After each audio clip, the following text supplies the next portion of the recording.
The harvest table had never felt so heavy with silence.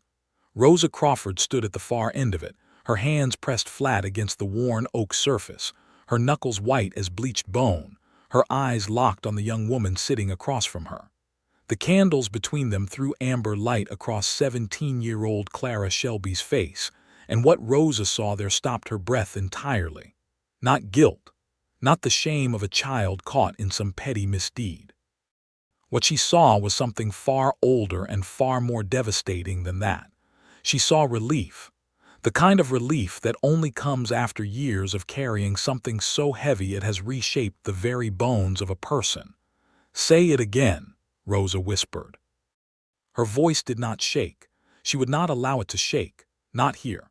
Not in front of this girl who had grown up at her table, eaten her bread, braided her hair, called her name in the dark when nightmares came. "Clara, say it again because I need to make certain I heard you right." Clara's brown eyes, so achingly familiar, so much like her father's, did not flinch. She folded her hands on the tabletop with a composure that belonged to someone twice her age, and she said it again. "My father loved you before my mother ever came into the picture. He chose her because you left. Because the morning you disappeared from Redemption Flats without a single word, he believed you were never coming back. He believed you had gone to Kansas, married some banker, forgotten him entirely." Clara exhaled slowly. "And my mother knew all of it. She made him promise never to speak your name to me, and he kept that promise until the day she died." The girl's chin trembled, only slightly, only for a moment. "But I was 8 years old when I heard them arguing through the wall of our house, and I heard everything, Rosa. I have carried it ever since, and I am so desperately sorry that I waited this long to tell you." The candle between them flickered in some invisible draft, and the entire world outside the window of Rosa Crawford's farmhouse on the edge of Redemption Flats, New Mexico, year of 1882, pressed in close and dark and breathless. Rosa straightened slowly, pulling her hands back from the table, pressing them instead against her own ribcage, as if she were trying to hold something inside herself that threatened to come loose. She turned away from Clara, turned toward the window, and looked out at the black prairie sky, at the dust-silver stars scattered across it like something broken and beautiful all at once. She thought of Thomas Shelby's hands. She always thought of his hands first. She had been 20 years old and furious and half-wild when she first came to Redemption Flats in the spring of 1873, 9 years before this moment. Hired on as a school teacher after the previous one had packed up and left following a Comanche raid scare that had turned out to be nothing more than a handful of young men driving stolen horses through the canyon. Rosa had arrived on the eastbound stage with a carpetbag full of McGuffey readers, a broken compass that had belonged to her father, and the absolute conviction that she was going to save every illiterate child in the New Mexico territory or die trying. She had met Thomas Shelby on her third day in town.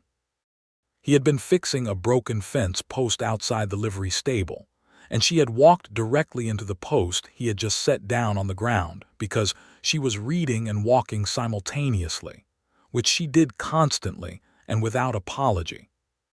She had gone sprawling into the red dust of Main Street, her readers scattering across the road, and before she could even produce a decent curse word, 2 large, calloused hands had appeared in her field of vision, gathering up her books with surprising care, checking the spines for damage before offering them back to her.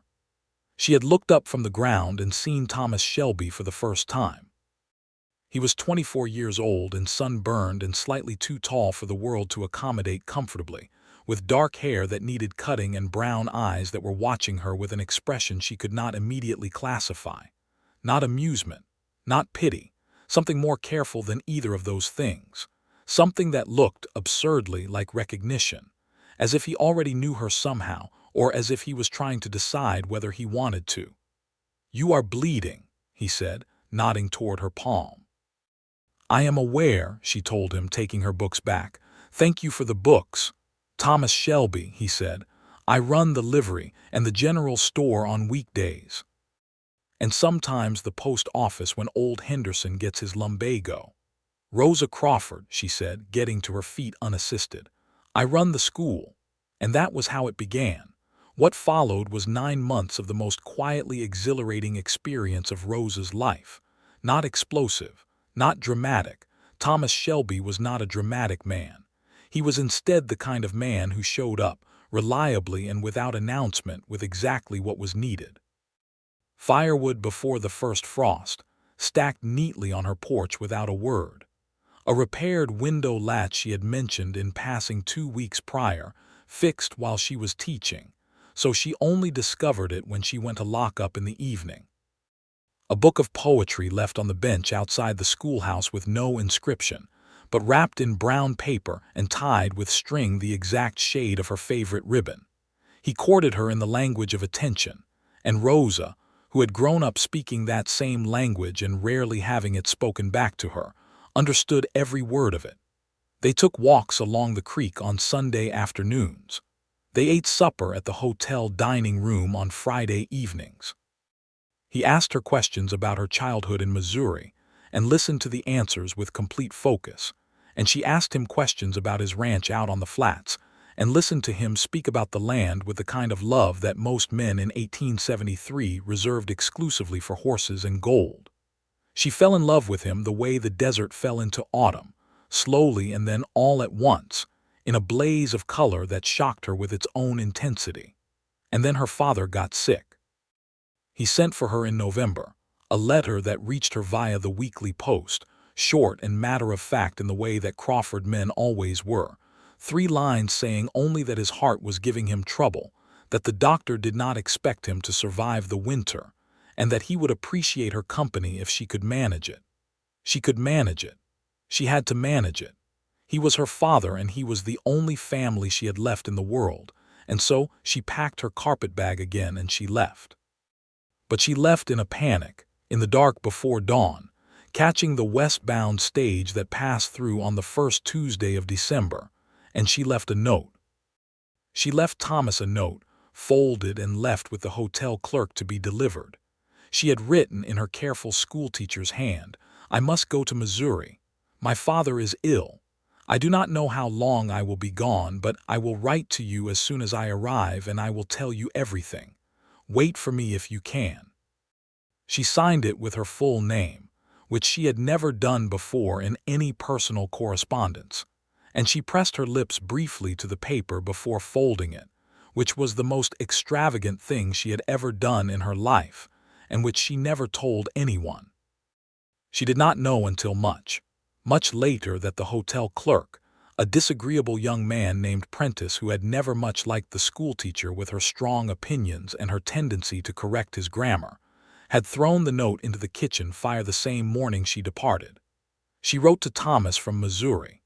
She wrote 4 letters over the course of 3 months, each one more careful and more revealing than the last, each one containing things she had never said out loud to any person. She wrote about her father's decline, yes, but she also wrote about what it was doing to her, about how loss made her think about what was worth holding on to, about how she thought about the creek on Sunday afternoons more than she thought was reasonable for a person who claimed not to be sentimental. She never received a reply.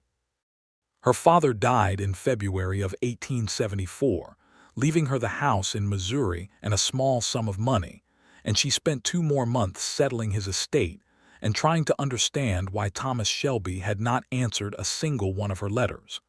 She told herself he was busy. She told herself the mail was unreliable, which it was. She told herself all the things a person tells themselves when they are afraid of the truth. She did not go back to Redemption Flats. She could not explain it even now, 9 years later, except to say that silence has a particular quality when it comes from the direction you most hope to hear something. And that quality had felt, to Rosa Crawford at 21 years old, grief-stripped and alone in her dead father's house in the Missouri winter, insurmountably like rejection. She went instead to Santa Fe. She got another teaching position. She built another life, smaller and more careful than the one she had imagined, and she did not let herself think about Thomas Shelby more than was absolutely unavoidable. She heard, 3 years later, through the traveling gossip network that connected every small town in the territory, that Thomas Shelby had married a woman named Caroline Holt, daughter of a ranching family from the southern range. That they had a baby daughter named Clara. That he had expanded the ranch. That he was doing well. She heard it all, and she put it carefully away in a place inside herself where she kept things that could not be looked at directly, like the sun. And she went on. She came back to Redemption Flats in January of 1882, 8 months before the night at the harvest table, because the town had sent for her again. The same school, now with 40 students instead of 12, and not a single teacher willing to take on the remote posting. Rosa was 30 years old, which was not old but felt that way in certain lights in 1882, and she had been offered the position of head schoolmistress with a salary that was nearly adequate and a small house of her own and enough distance from Santa Fe, and its particular memories that she had said yes before she fully thought it through. She had known he was still there. She had prepared herself. She had not been remotely prepared enough.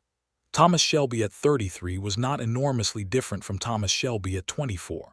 He was taller somehow, or perhaps she had simply forgotten the particular dimensions of him. There were lines at the corners of his eyes now, and gray beginning at his temples, and a quietness about him that had deepened from what it had been before into something that felt less like peace and more like a door kept permanently closed. His wife had died the previous spring. Rosa had known that too from the same gossip network.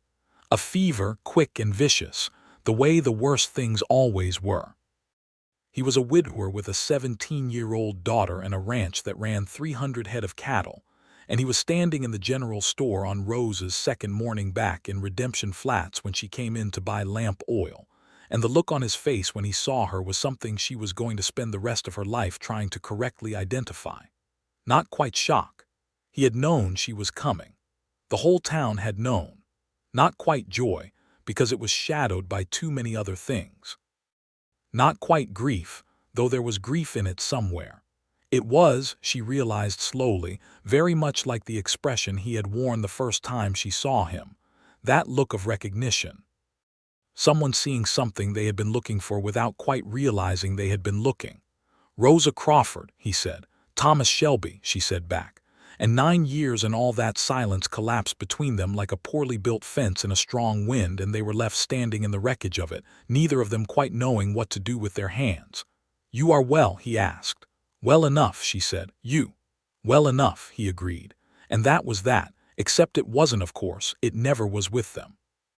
The first month was a careful dance of proximity and avoidance. Redemption Flats was not a large town.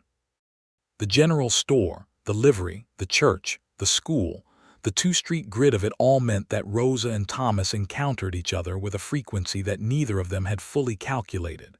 She taught his daughter Clara, who was already nearly finished with what a frontier schoolhouse could offer her, and who turned out to be one of the sharpest students Rosa had ever stood in front of. Thomas brought grain deliveries past the schoolhouse twice a week. They nodded to each other. They exchanged brief, precise pleasantries. Rosa told herself this was fine. She told herself she was completely fine. She was the least fine she had ever been in her adult life. It was Clara who broke the stalemate, which was deeply appropriate given what came later, given the night of the harvest table. Clara Shelby was 17 and motherless, and in possession of a furious intelligence that the people of Redemption Flats did not always know what to do with. She had begun staying after school to help Rosa organize the new reading primers, which turned into discussions about literature, which turned into Clara walking with Rosa to the farmhouse twice a week, and staying for supper, and talking for hours in the way that young people who are desperately hungry for intellectual companionship do, when they finally find someone who can keep up. Rosa loved her immediately and almost helplessly, the way you love someone who reminds you of yourself at a certain age, all that energy with nowhere adequate to put it. And through Clara, inevitably, Thomas began to appear at the farmhouse, collecting his daughter at the end of the evening. staying for coffee when Rosa offered it, because refusing would have been rude, and Thomas Shelby was not a rude man. Sitting across the kitchen table with his coffee cup, and talking about the new water rights dispute the ranchers were having with the railroad, about the drought that had been threatening the southern grazing lands, about the school board's request that Rosa teach an adult reading class on Saturday mornings. They talked about everything except what had happened between them. It was like building a house around a fire. Constructing all the walls and the roof and the windows with tremendous care and attention, and never once looking directly at the burning thing in the center of it all. July brought the Cattlemen's Association meeting, which Thomas organized and Rosa attended in her capacity as a member of the town council, newly appointed. August brought the worst of the summer heat, and a drought that cracked the earth and killed 2 of Thomas's younger calves, and required the entire community to cooperate on rerouting the creek channel to save what remained of the late crops. They worked side by side for 3 weeks in August, in the brutal heat, with 20 other people, and Rosa learned things about Thomas Shelby that she had not known before. That he was the first one out of bed and the last one to sleep. That he organized without commanding, suggested without insisting, and made every person working alongside him feel as if the ideas were their own. That when old Josephine Marks, the widow who ran the laundry, began to collapse from the heat on the 15th day, Thomas was the one who caught her, and the one who sat with her in the shade for an hour telling her stories about his cattle, until she felt steady enough to get up.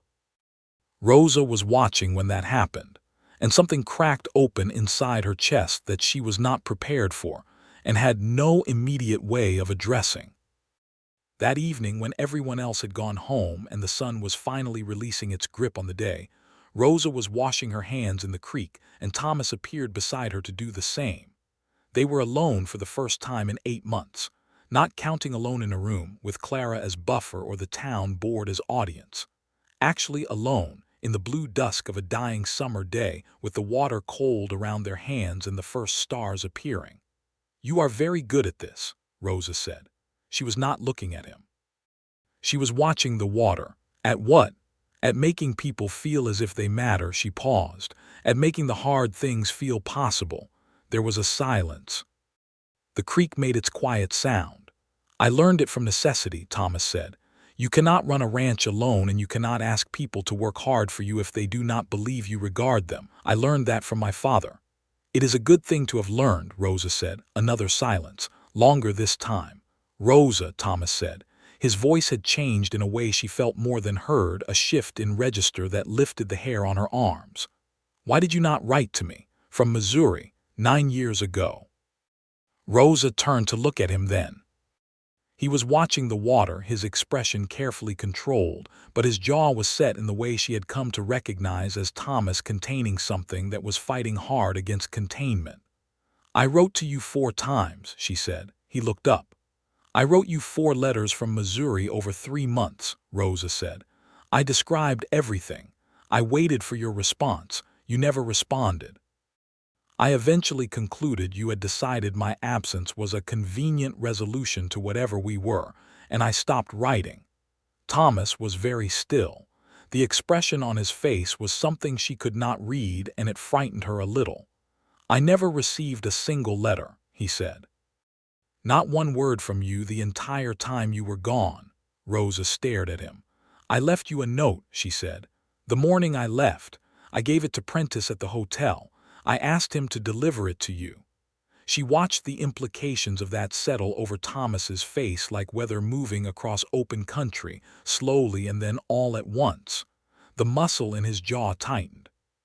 Something moved through his eyes, a long dark wave of something she recognized as retrospective grief, the worst kind, the kind that arrives 9 years after the fact when there is nothing left to do but understand how unnecessary all the loss was. "Prentice," he said quietly, "was not particularly fond of me. I had refused to sell him a horse I believed he would mistreat.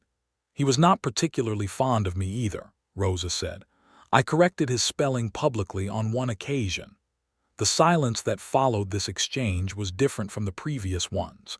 It had a different texture and weight. It had the quality of something vast and wrongly assembled being finally, devastatingly, shown its correct shape. Thomas looked at her for a long moment, and then he looked away, out across the flat, darkening desert, and Rosa watched his throat move as he swallowed. "I waited for 4 months," he said. "I asked everyone who passed through about you. I eventually rode to the post office in Albuquerque myself, thinking perhaps your letters had been misdirected. There was nothing. I concluded that you had arrived in Missouri and decided that you preferred what was there to what was here, and I could not find it in myself to blame you for it." He paused. "I met Caroline in the spring. She was kind. She was steady. She deserved better from me than what I gave her, because I was still giving most of what I had to the empty post office box, and I know that now, and it does not speak well of me." "You loved her," Rosa said. "It was not a question." "I came to love her," he said, which was not the same thing but was honest, and honesty from Thomas Shelby was something she had always known how to value. "She was a good woman. She was a good mother. Clara was everything to her." He stopped. "I miss her steadiness." "I am sorry she is gone," Rosa said, and she meant it entirely, because she was not the kind of woman who could resent a woman who was dead. "I am sorry too," Thomas said. He looked at Rosa then directly, with the full force of those brown eyes that she had never entirely found a way to be armored against. "I have thought about you every day for 9 years. I want you to know that, not as an accusation, just as a fact." Rosa did not say anything for a long moment. The creek moved around their still hands. The stars came out in full. "I have thought about you too," she said finally, "every day, as a fact." They did not kiss. They did not touch. They walked back to town in a silence that was not empty but was instead so full that speech would have been a diminishment of it. But something had shifted between them, irreversibly and completely, like a river after a dam is removed, and both of them felt it, and neither of them pretended otherwise. September arrived with a merciful drop in temperature and the beginning of the harvest preparations that occupied every ranch and farm in the region. Rosa's farmhouse, which sat on 4 acres on the edge of town, had a vegetable garden she had tended obsessively since her arrival, and a small apple orchard that had been planted by the previous occupant, and which had, in her 8 months of careful attention, produced its first real crop. She spent the first 2 weeks of September in a frenzy of preservation, canning tomatoes and putting up apple butter, and drying the herbs that had come up against all odds along the south wall of the house. Thomas appeared on a Saturday with Clara and 2 of his ranch hands, and spent the day helping her bring in the remainder of the garden without being asked. He appeared again the following Saturday with a load of firewood, split and stacked with the same silent precision as 9 years before, and when Rosa came out to find him at it and stood watching him for a moment with her arms crossed and her heart doing something entirely inconvenient in her chest, he simply looked up and said, "Winter comes early here now. I have been told the railroad construction to the north has changed the wind patterns." "Has it?" Rosa said. "That is what the mescaleros say," he replied. "And they have been reading this land longer than any of us, so I take their word for it." She told him to come inside for coffee when he was done, and he said he would, and when he came inside with Clara behind him, they sat at the kitchen table and talked until it was full dark and the coyotes were singing on the flats, and Rosa felt, for the first time in a very long time, that she was entirely in the right place. They began to formalize quietly, in the way of people who have been burned before and approach the fire with more care than they once had. He took her driving on Sunday afternoons in his wagon, the same way they had walked by the creek 9 years ago. She began teaching Clara to bake bread, which turned into a standing Saturday morning arrangement. He brought her things, still in his particular language of attention, but now they were different things. A book he had ordered from the catalog house in Denver that she had mentioned wanting, a small piece of turquoise that he had traded for at the Mescalero camp to the east, deep blue-green and shaped like a bird's wing, which he placed on her kitchen windowsill one afternoon while she was teaching, and which she never moved. She touched that piece of turquoise every morning when she stood at the sink. October came in with a cold, brilliant clarity that made everything in New Mexico look carved from glass, and the whole town of Redemption Flats turned itself toward the harvest celebration, which was the social event of the autumn, and which required weeks of preparation. Rosa was tasked with organizing the school children's contribution, which was a theatrical presentation she wrote herself, and of which she was quietly very proud. Thomas was tasked with providing beef for the communal roast, which was not a challenge given that he ran 300 cattle, but which he approached with the same total seriousness he brought to everything. It was during the harvest preparation that Elias Garrett arrived in Redemption Flats. He came from the east on the stage, a land speculator from Denver with silver buttons on his jacket and a handshake that he deployed like a weapon. He had been sent, it emerged quickly, by a railway consortium that was extending a spur line south from Albuquerque and had identified Redemption Flats as a strategic junction point. This was, depending on who you asked, either the best or worst possible news. The railroad would bring commerce and growth and mail service that might actually function reliably. It would also require the purchase of a significant corridor of land running through the eastern edge of the ranch properties, including Thomas's land. Garrett came to see Thomas within his first week, and Rosa heard about it from Clara, who had been at the ranch when the man arrived and who described him as looking at the land the way a hawk looks at a mouse. He offered father an amount, Clara told Rosa, sitting at the kitchen table with her hands wrapped around a mug of tea. Father said no. Garrett said the amount was very generous. Father said no again. Garrett said that the railroad would be coming regardless and that there were legal mechanisms available to the consortium if individual property owners proved uncooperative. Rosa set down her own mug. He said that to Thomas's face, she said, in Thomas's own house. He did, Clara confirmed. Father was very quiet. You know how he gets when he is actually angry, that complete stillness. Garrett seemed to think that meant he was considering the offer. He does not know father at all. Rosa knew exactly what that stillness meant. She went to see Thomas the next morning. She rode out to the ranch on the bay mare she had borrowed from the livery, which was still Thomas's business even though he had hired a man named Domingo to manage it daily, and she found him in the corral working a young horse that had been spooked into bad habits by its previous owner. He saw her coming and handed the lead to Domingo and came to the fence, taking off his hat and running a hand through his hair, which was dusty and damp at the temples. Clara told you, he said. Clara told me, Rosa confirmed. What is your plan? He looked at her for a moment with an expression she was coming to recognize as the one where he was deciding how much he trusted her. Which was, she knew, not an insult. Thomas Shelby trusted slowly and completely, in a way that did not admit of half measures. My plan is to get the other ranchers together and present a unified response, he said. Garrett can threaten one man effectively. He cannot as easily threaten 12.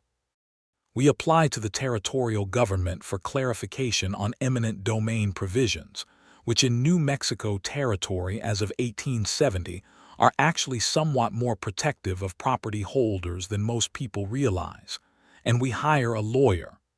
You have already done the research, Rosa said. I started 3 years ago when the first rumors about the spur line reached us, he said. I like to know what is coming. She looked at him for a moment, this man who prepared for winter winds before they arrived and did research on legal provisions years in advance and fixed window latches as an act of devotion, and she felt something in her chest that was past the point of being deniable or managed or put carefully away. Thomas, she said, I should tell you something. He waited, completely still.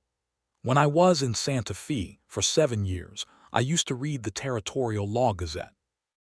I had a subscription because there were rulings about education funding that affected my work. I am not a lawyer, but I know the land grant provisions quite well, and I believe you are right about the territorial protections. There is a precedent from an 1878 ruling involving the Maxwell land grant dispute that applies directly to this situation. She paused. I could write a summary for you, for when you meet with the other ranchers. He looked at her for a long moment with that expression she still had not entirely learned to read, and then something shifted in it into something clearer and warmer and very slightly undone. You read the Territorial Law Gazette for recreation, he said. I find it engaging, Rosa said, with complete dignity. A smile crossed his face. Not the careful public one she had seen him deploy in town meetings, but the rare private one, the one that changed everything about the severity of his face, and Rosa felt it hit her somewhere in the sternum like a physical thing. Rosa Crawford, he said, I would be very glad of that summary. She wrote it that night and delivered it the next morning, and Thomas used it at the ranchers' meeting 3 days later and came home with a unified position and a plan, and a collected contribution from 12 ranching families to retain a territorial lawyer in Santa Fe.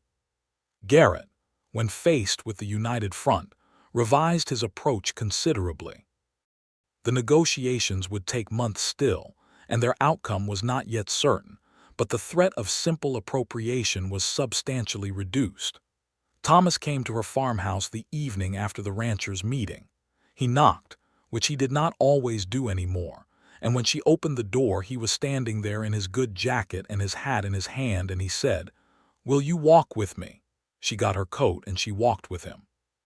They went south along the main road, and then off it onto the path that followed the creek, the same creek from August, now running higher with early mountain snowmelt, and the night was cold and brilliant overhead, and their breath made small clouds in the dark. I want to say something to you, Thomas said as they walked, and I want you to hear all of it before you respond because I am not certain I can say it twice. All right, Rosa said. He was quiet for a moment, the careful gathering of words that she recognized as his method. Thomas Shelby never spoke without first knowing what he wanted to say.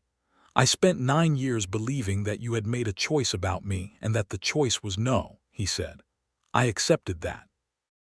I built my life accordingly, and parts of that life were genuinely good, and I do not repudiate them.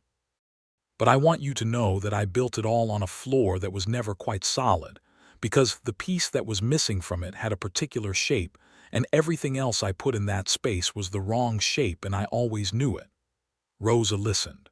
You came back, he said, and at first I told myself it did not change anything, because I had learned to not want things I could not have, and wanting you again felt like deliberately opening a wound. And then you told me about the letters and about Prentice and the note, and I understood that everything I had believed was built on something false, on a miscommunication, on one small act of spite by a petty man, and I did not know what to do with that understanding for a long time. He stopped walking and turned to look at her in the dark. I know now. I have known for several weeks. I simply needed to get the ranch situation stabilized enough that I could say it to you without it seeming like I was coming to you because I was frightened, which would be the wrong reason. What is the right reason? Rosa asked softly. Because you are the most remarkable person I have encountered in my entire life, he said, and being in a room with you makes the room different from any other room I have been in. And because I have been in love with you since approximately the 3rd Sunday afternoon walk we took 9 years ago, and I have never, not for one single day, stopped. The creek moved quietly beside them. The stars were enormous and close in the high desert darkness. Rosa reached up and put her hand against his face, and he closed his eyes briefly at the contact, and then she said, I wrote 4 letters. In each one I told you more than I had told anyone. In the last one I told you that I thought I might be in love with you, and that it frightened me considerably because I had never been in love with anyone before, and I was not certain I knew how to do it adequately. He opened his eyes. You were adequate, he said quietly. And then he kissed her, there beside the creek in the cold October night, and it was nothing like a first kiss because it had been 9 years in the arriving and they both knew exactly what it meant. It was thorough and certain, and it tasted like coming home to a place you had only ever visited once, but had never stopped remembering. When they finally drew back, Rosa's forehead rested briefly against his shoulder, and she felt his hand in her hair, and neither of them spoke for a long moment. "What do we do now?" she asked, not anxiously, just asking. "I believe the traditional sequence is courting," Thomas said, followed by a formal declaration, followed by a proposal. "I am willing to compress the schedule considerably, given that we have already been informally courting for 9 years. Rosa laughed, which was not a thing she did lightly or often, and the sound of it out there in the desert dark surprised them both. "Compress it then," she said. He walked her home and kissed her again at the door and was gone into the dark, and Rosa went inside and stood in her kitchen with her hands pressed against her burning cheeks and felt something she had not allowed herself to feel in a very long time. She felt hopeful. It was 2 weeks after that night, on an evening in late October with the harvest preparations at their peak, and the smell of wood smoke and drying corn and apple cider permeating every corner of Redemption Flats, that Clara Shelby sat down across from Rosa at the harvest table. Rosa had invited them both for supper, Clara and Thomas. She had made a proper meal, roasted chicken and root vegetables and fresh bread that had actually risen correctly for once, and they had eaten it with the ease and warmth of people who were becoming, tentatively and irreversibly, a unit of some kind. Thomas had helped her clear the dishes afterward, the two of them working in the small kitchen with the comfortable proximity of people who have recently clarified their feelings and are still slightly amazed by the permission that clarification has given them to simply stand close to each other. He had gone outside at Clara's insistence to bring in the last of the firewood from the porch, leaving his daughter and Rosa alone in the kitchen, and Clara had said, "Will you sit with me for a moment?" Rosa sat. The harvest table between them, candles lit against the dark, the smell of the meal still warm in the air. And Clara folded her hands and looked at Rosa and said it. All of it. The argument she had overheard at 8 years old through the wall of the ranch house, her father's voice low and careful, and her mother's voice brittle with something Clara had not understood then, but understood now. Her mother had known about Rosa Crawford, had known about the note that Prentice had destroyed, because she had been the one to tell Prentice to destroy it, had been at the hotel that morning, had seen Rosa give the note to the desk clerk, had understood, with a clarity that must have cost her enormously, what that note represented. The revelation landed on Rosa like something physical. She sat very still and let it settle through her, all its terrible implications and shapes. Caroline Holt had been a woman in love with Thomas Shelby, at the same time that Rosa was. She had been watching, and she had been afraid, and she had done something unforgivable, and then she had married the man and tried to be the best wife she could, and she had died without ever confessing it. And Clara had carried this knowledge for 9 years, since she was 8 years old, never knowing quite what to do with it. "I am not telling you this to destroy my mother's memory," Clara said. Her voice was careful and very adult.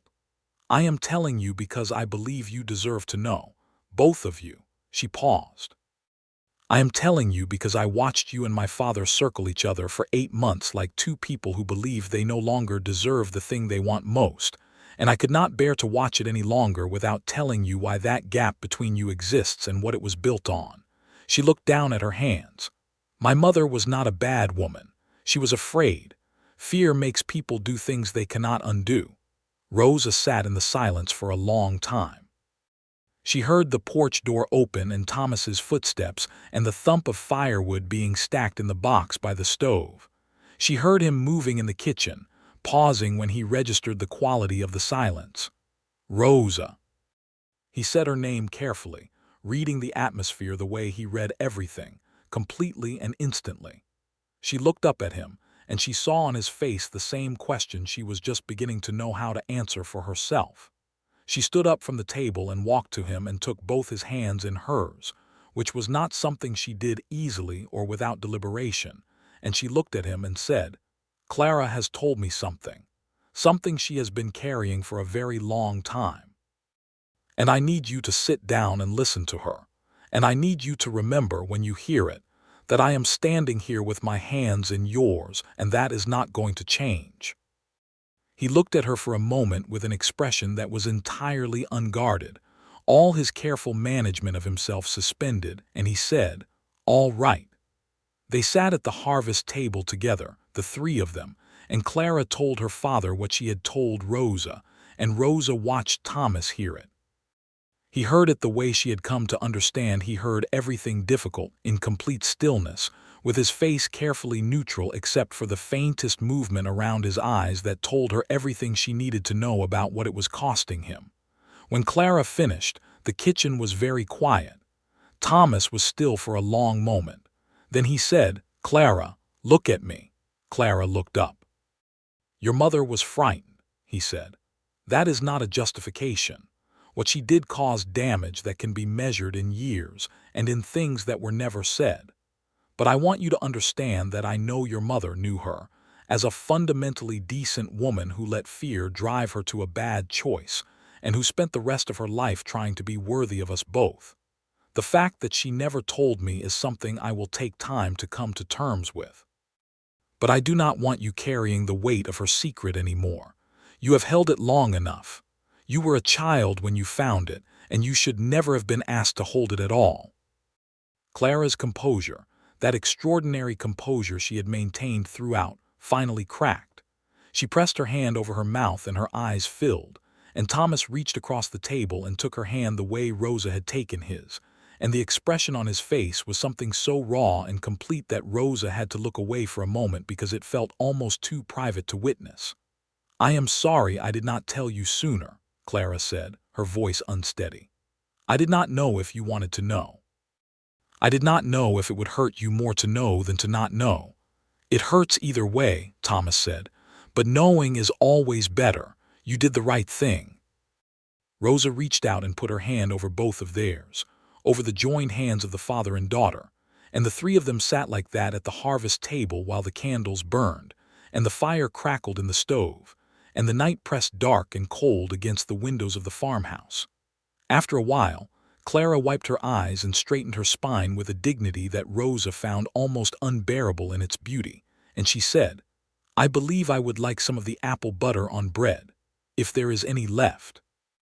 "There is plenty left," Rosa said, and she got up and made the girl bread with apple butter, and Thomas got up and added wood to the fire, and the three of them stayed at the table for another hour, talking about small things, careful things, the harvest celebration and the school play, and the new foal that had been born at the ranch that morning and was showing promise. And it was the most ordinary and the most extraordinary hour Rosa could remember spending. November arrived and the harvest celebration filled the town for 3 days, and Rosa's school children performed their play to enthusiastic applause, and Thomas provided the beef for the communal roast, and there was dancing in the town square on the second night. A fiddle player from the Mexican settlement to the south who played with the kind of skill that made feet move without any consultation with their owners. Thomas danced with her. Not the careful, separate dance of people who are pretending something is not happening, but the real kind, with his hand at her waist and her hand in his, and the whole town watching and neither of them caring in the slightest about the watching.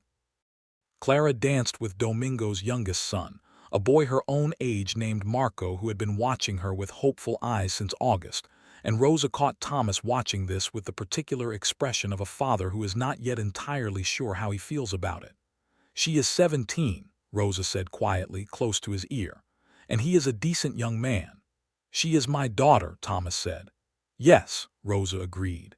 "And you raised her to have excellent judgment. Trust your work." He looked at her sideways, and the corner of his mouth pulled up, and he pulled her slightly closer on the pretense of avoiding another dancing couple, and Rosa let herself be pulled. December came in cold and crackling, and Thomas's proposal, when it arrived, was so perfectly Thomas that Rosa was not surprised by a single element of it except perhaps the timing. He came on a Sunday, which was their usual day, and they drove out along the eastern road in the wagon with the horse's breath making clouds in the sharp air, and he pulled up on a rise that looked out over the flat country toward the mountains. the Sandia Range blue and snow-capped against the enormous sky. He got down from the wagon seat and helped her down, and then instead of letting go of her hands, he held them and looked at her with the unguarded expression that she had come to understand was the one he reserved only for her, the one with nothing managed or contained in it. "I have been thinking about what I want to say," he told her. "I have been thinking about it for some time. I do not want to make it into a speech, because you know that is not how I operate and it would not be genuine. So I am only going to say the essential thing." He held her hands more firmly. "I want you to stay. I want you here in this place, with me and with Clara, and I want to build something with you that is better than what either of us has managed alone. I am asking you to marry me, Rosa. Not because I need looking after or because Clara needs a mother, though I will not pretend those things are not present, but because you are the person I want to be looking at for the rest of my life, and I have known that since before I adequately knew anything else." Rosa looked at him, this steady, serious, irreplaceable man, against the backdrop of the snow mountains and the enormous sky, and she thought about the note she had left that was burned, and the letters she had sent that were lost, and the 9 years of wrong-shaped things in a space designed for something else entirely, and she thought that the world was very strange and very costly and that what stood in front of her now was something worth every cent of that cost. "Yes," she said. "Thomas. Yes." He kissed her there on the rise with the mountains watching and the horses standing patient in their traces, and it was a different kind of kiss than the one by the creek, not the relief of long-postponed arrival, but the certainty of permanent direction. They were married in February of 1883, in the small white church on the main street of Redemption Flats, on a cold, clear day with the sky the deep saturated blue that New Mexico produces in winter, as if to compensate for the dust of summer.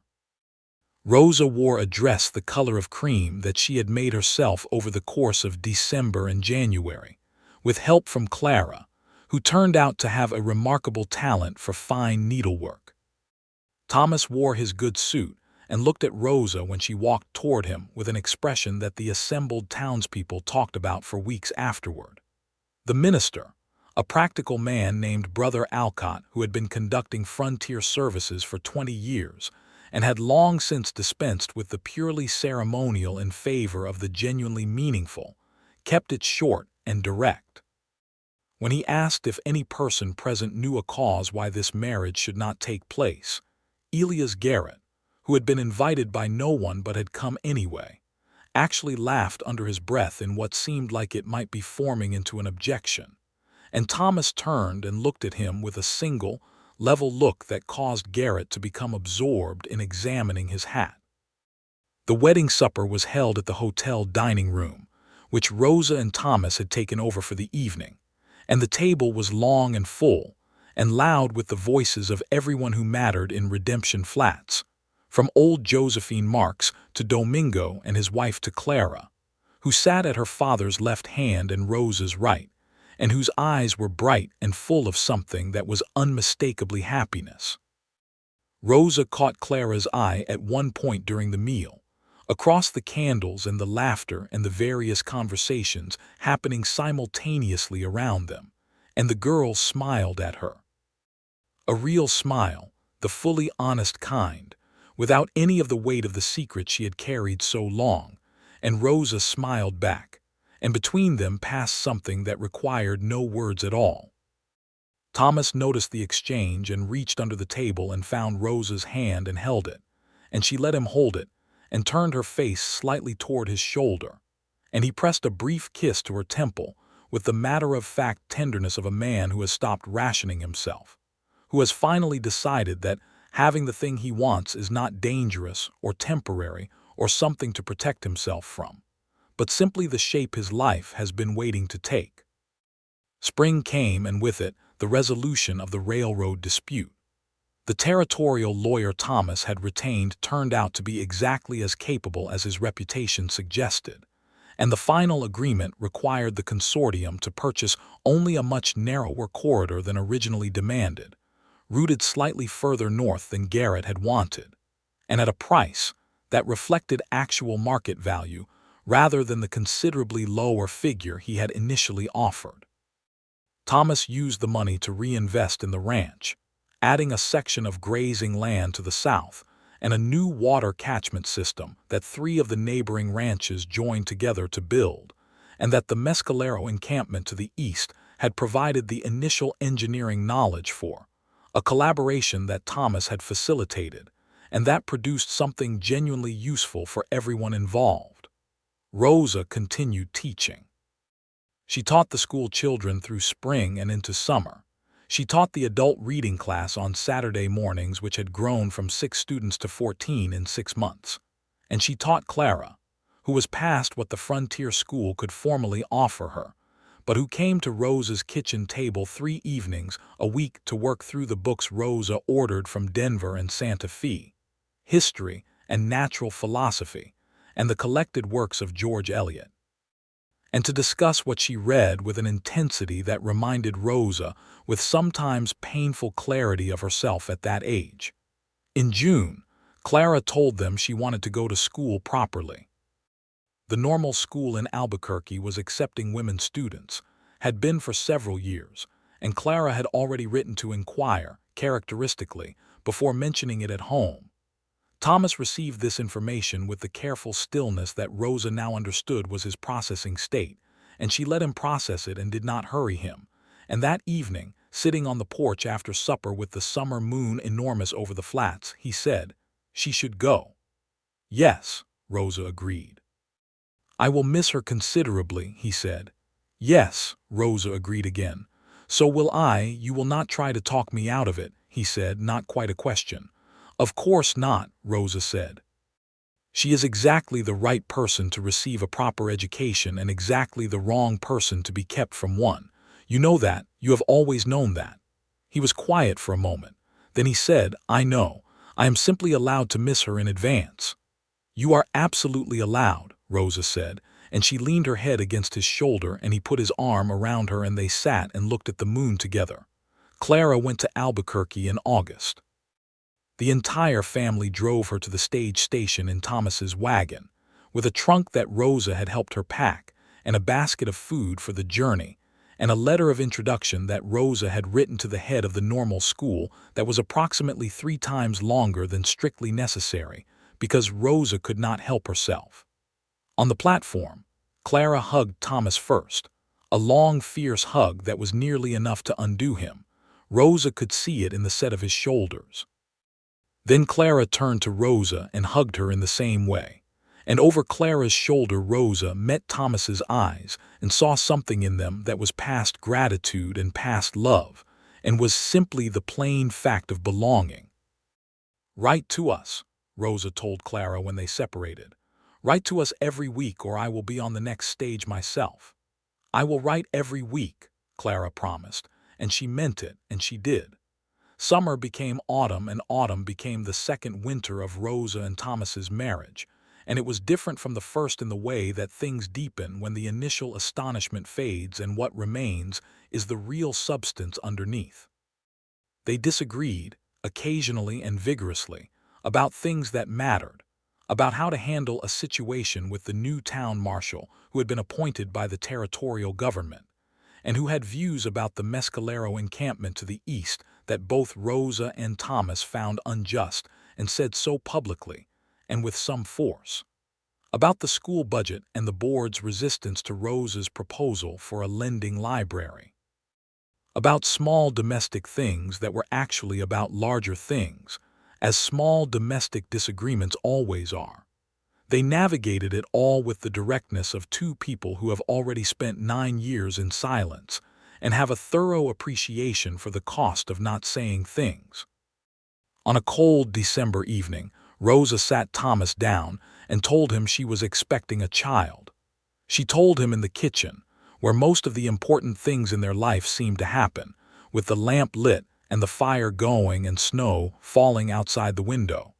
She told him simply and directly, which was the only way she knew how to tell him anything. The expression that crossed his face was something she committed entirely to memory. It moved through surprise and landed in something profound and quiet and overwhelmed, and he sat very still for a moment, and then he reached across the table and took both her hands in his, very carefully, as if she were something he was suddenly aware needed to be handled with particular attention. "Rosa," he said. "Thomas," she said. "Are you well?" he asked, which was his first question about everything that happened. "Perfectly well," she said. "The doctor in town confirms it. May or thereabouts." He brought her hands up and pressed them against his mouth and closed his eyes, and Rosa watched this and felt her heart do something it had been doing with increasing frequency since February. This particular expansion that she had no name for but that she had decided was simply the physical sensation of being certain. She wrote to Clara that same night. Clara's response arrived 11 days later and contained more exclamation points than Rosa had ever seen Clara use in a single document, which was its own form of eloquence. The winter was long and cold, and full of the particular piece of a house that is inhabited by people who want to be there.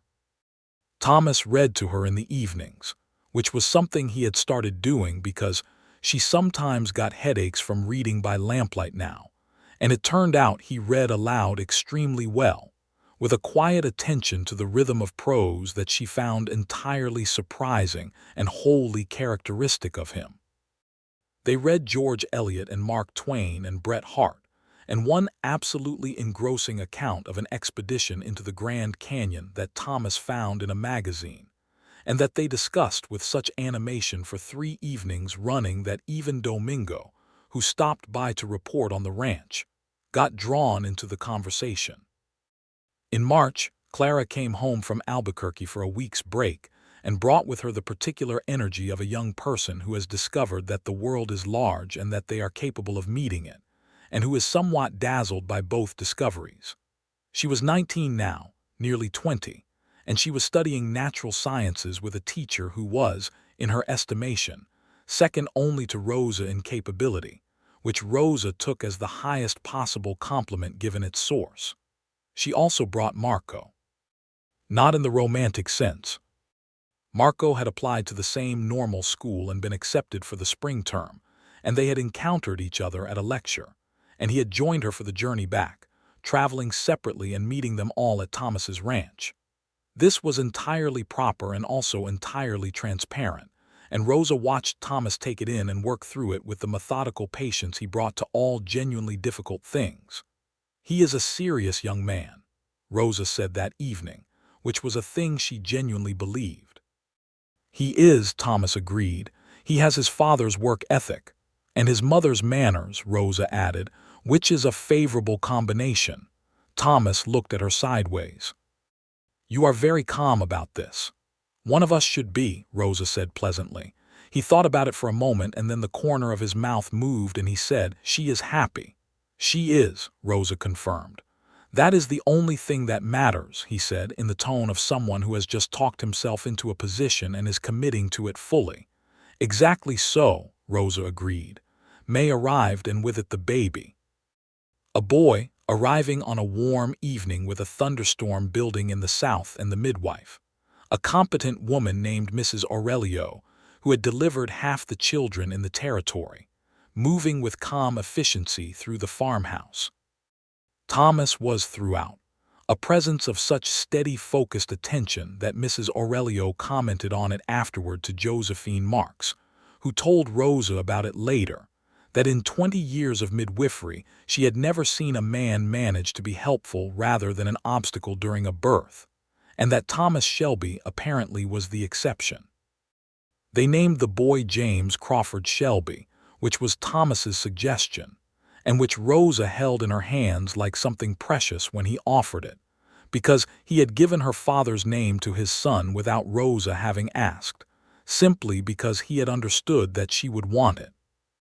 James was born with dark hair and Rosa's nose, and it emerged within his first weeks, Thomas's absolute physical stillness when he was thinking, which even at 8 weeks old produced a peculiar expression of grave concentration that Clara, when she came home in June, declared was the funniest thing she had ever seen on a face that small.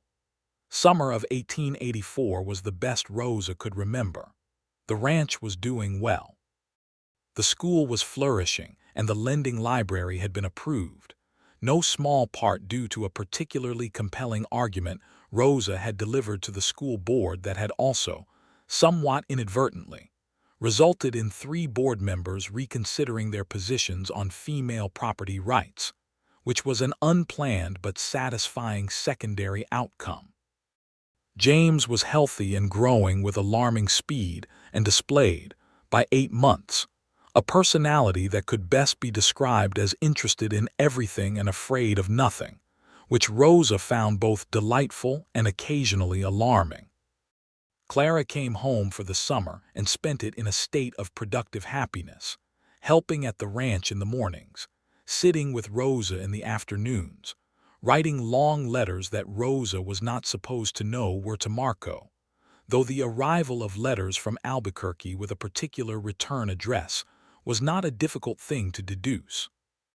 In August, Marco came to visit formally and asked Thomas if he might call on Clara, which required a conversation that Rosa tactfully absented herself from by taking James for a very long walk, and then extending it by about 45 minutes when she returned and heard through the open window that they were still talking. The conversation apparently went well.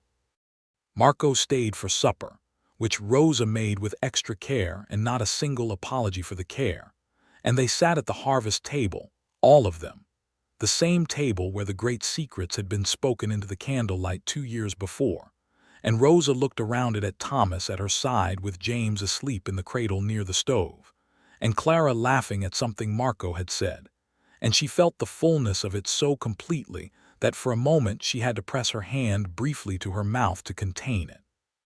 Thomas noticed because Thomas always noticed. He leaned slightly closer and said very quietly just for her, "All right." "Better than all right," she said. He found her hand under the table and held it, and she held his back. In October, 2 years after that night at the harvest table, Rosa and Thomas went out to the rise east of town on a Sunday, the same rise where he had proposed, with James in Rosa's arms and the Sandia Mountains blue and permanent against the enormous sky. They stood there in the clear autumn light, and Rosa thought about everything that had led here.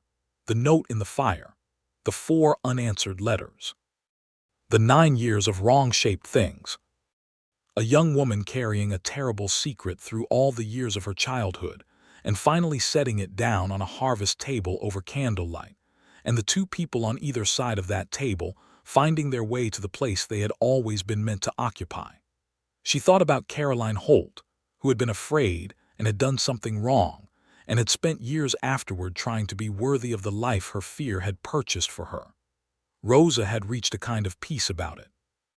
Not an erasure of the cost, which was real and could not be undone, but a recognition that human beings are frequently frightened, and that fear is not always enough to make us our best selves, and that the wreckage such fear creates can, given enough time and honesty and 2 people willing to find each other across it, become the foundation of something good.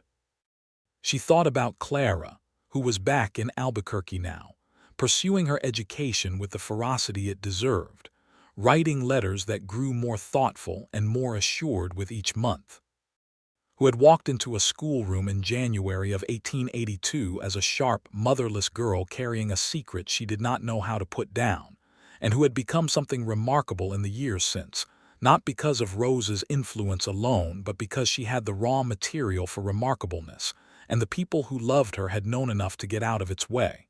Thomas had been watching her think. "Where are you?" he asked. "Here," she said. "Completely here." She shifted James on her hip and looked at her husband in the autumn light, this serious, steady, irreplaceable man, and said, "I was thinking about how strange the route was, the one that led us here." "Strange," he agreed, "but not wasted." "No," she said, "not wasted." James, who had been watching the mountains with his father's expression of grave concentration, chose this moment to grab a fistful of his mother's hair and pull it with the dedicated enthusiasm of a 10-month-old who has discovered a new and rewarding activity. Rosa winced, and Thomas reached over with one large, calloused hand and gently detached the small, fierce fingers, and James immediately transferred his attention to Thomas's hat, which he removed from his father's head, and attempted to put on his own with results that were entirely predictable.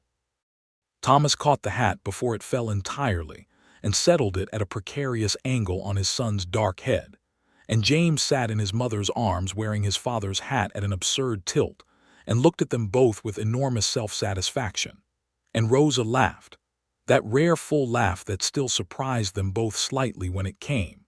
And Thomas's face did the thing it always did when she laughed, that complete and helpless lighting up that no amount of his natural reserve could contain. "Come on," Thomas said, and put his arm around her shoulders. "Let us go home." They walked back from the rise together, toward the farmhouse on the edge of Redemption Flats, with the mountains behind them and the town spread ahead, and the future doing what futures do when they have been properly tended, which is unfold generously in all the directions that matter. The harvest table stood inside the farmhouse, as it always would, marked now with the rings of coffee cups and the scratches of years of meals, and the memories of candles burning on a particular October night, when a young woman set down the heaviest thing she had ever carried, and a secret that had cost 9 years of 2 people's lives was finally allowed to stop being a secret. Rosa Crawford Shelby had learned, in the years since that night, that secrets have a particular gravity, that they pull everything around them into a particular shape, distort the landscape of ordinary life in ways that people only fully understand once the thing is finally out in the open, and the landscape writes itself.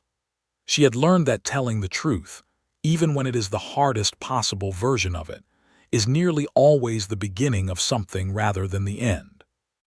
She had learned that love, the real and lasting kind, is not diminished by the difficult things that surround it. That it can be kept and sustained through 9 years of silence and wrong-shaped things and grief, and the ordinary daily requirements of keeping ranch cattle and teaching 40 children to read and putting up apple butter against the winter. That it can survive having its foundations revealed as something built on a burned note and an absent reply and a frightened woman's desperate choice. She had learned, most of all, from a 17-year-old girl sitting across a candlelit harvest table with folded hands and relief on her face, that the truth told in love, even when the truth is terrible, is always a gift. She tucked James more firmly against her hip and leaned slightly into Thomas's side as they walked, and he adjusted his arm around her shoulders in the automatic, attentive way he had of accommodating her. And the town grew closer ahead of them in the October light, full of the people they knew and the life they had built together from the salvageable pieces of the one that had been interrupted. And it was, Rosa thought, with the particular conviction of someone who has paid dearly for everything they have and therefore knows its precise value, more than enough. It was exactly the right shape. 2 years later, on a September morning with the cottonwoods along the creek gone yellow and the harvest smell riding the air again, a second child arrived.